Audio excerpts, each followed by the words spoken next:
Hi, I'm Nathan. Every week I do video reviews of comic books because that is the rule around my house. If I want to keep buying them, then I got to review them online. This is going to be the review of Ultimate Fallout #1. This is the book that happens after the Ultimate Spider-Man line, where Spider-Man died. It's kind of the wrap-up of that. And if you read The Death of Spider-Man, you should be reading the Fallout to see what actually happens in here. So at the very beginning, we get a newspaper-ish flash right here, which I thought was really cool because that is I believe, the image from the very first issue of the first series. They used it like it was a real picture in the series, which is kind of interesting and kind of cool too to see it in there. And then you see how Spider-Man's death is affecting all these characters, which is pretty cool too, and kind of gets emotional. They're really giving kind of introductions to all of these characters if you don't know who they are, or you don't know what's happening to them based on what happened to Peter. So it's really kind of interesting in general. Mary Jane is trying to get video of people who killed him or whatever. And there's an interesting kind of tie-in here where Nick Fury's on the scene at the bridge where Spider-Man originally got shot, and she's trying to get video of them to try to prove something about them killing Spider-Man. And it's interesting that she accuses Nick Fury of being the one who actually killed him, because that's almost exactly the same accusation that Black Widow made in Avengers vs. New Ultimates that came out this week too. And she might more or less said, like, I really hope that this wasn't all part of your plan and that this kid got killed in the path of your means to take control of S.H.I.E.L.D., because apparently he's in charge of S.H.I.E.L.D. now, which isn't apparent from this book, but it's in the other one. So it's kind of interesting that could be a factor. And in that other book also, they showed kind of a memorial service for Peter that was really kind of small and dinky. And since I read that first, that's what I was kind of expecting to be seen in here. But instead, you get the huge church, which is an incredibly detailed drawing of this church in New York City that I'm really glad Bagley took a long time to do, because it really looks great, and you can tell that he did a lot of work on there. And then, thousands of people lined up around for the funeral or whatever. And Aunt May didn't want to go at first, but Tony Stark was saying, this is more for the people that didn't know him personally, because everybody needs to grieve together because everybody loves Spider-Man so much. And so she agrees that it's for the best, and she pushes through it. It just makes me so mad, because last time when I read Peter dying, I got choked up. I've been following the series since #1. I fell off for a small time when Bagley wasn't writing it, but I really felt the loss of all these of his friends and family who were there when he actually died, fighting to keep them all safe.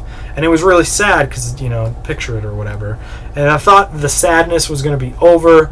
This is going to be kind of, oh, that's too bad, let's move on kind of thing. Or, oh, that's too bad, grief, grief, grief, anger, let's punch something kind of thing. But instead, you get another issue where the team of Bendis and Bagley totally makes me choke up, even worse than the death of Spider-Man. So you got this cute little scene in here where Aunt May is walking into I don't know if I can even talk about it. She's walking into the memorial service, the funeral service or whatever, and a little girl stops her on her way in and says, "Are you Spider-Man's mommy?" And she said, "No, I'm his aunt." And she said, "Well, did you make him breakfast every day?" And she said, "Yeah, I did." And and then the little girl said, "Well, Spider-Man saved me from dying when I was a little baby. He pulled me out of a fire." And she's got burn marks down the side of her face.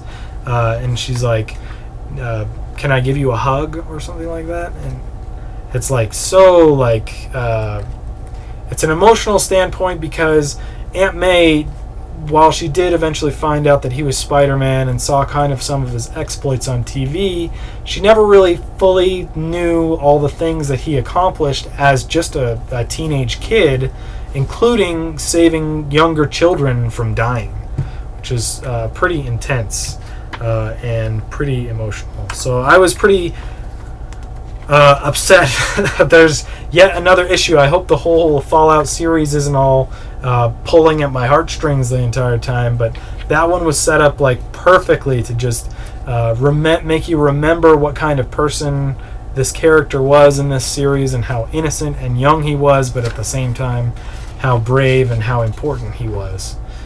Whereas a lot of other stories involving him, like the Avengers versus New Ultimates, kind of don't give you that same feeling. And then, of course, you get Captain America showing up there at the end, and everybody blames themselves for Spider-Man's death, and that's the big shocker or whatever, but that's not really shocking.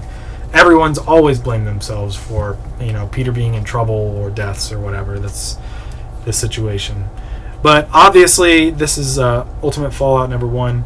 Obviously, this is a 5 out of 5. The art is amazing again. This is like the perfect swan song ending to really the Ultimate Spider-Man series. And if it wasn't its own series, it would have totally fit in to be the very last issue of the Ultimate Spider-Man series, because it is great. It's hard to jump right out of the gate with a number 1 that's so great, but that's where they're going with this. So this is well worth every penny of your money, especially if you have any inclination or any ties to the Ultimate Spider-Man character at all. So there you go, Ultimate Fallout number 1, 5 out of 5. It's awesome. Damn them for making me choke up about a comic book. Isn't that ridiculous? These are fictional characters, right?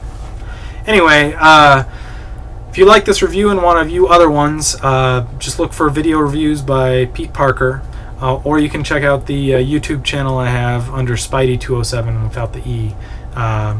And I probably will not be doing this next week because I'll be in San Diego Comic-Con, but I may try to do it from the hotel room. We'll see.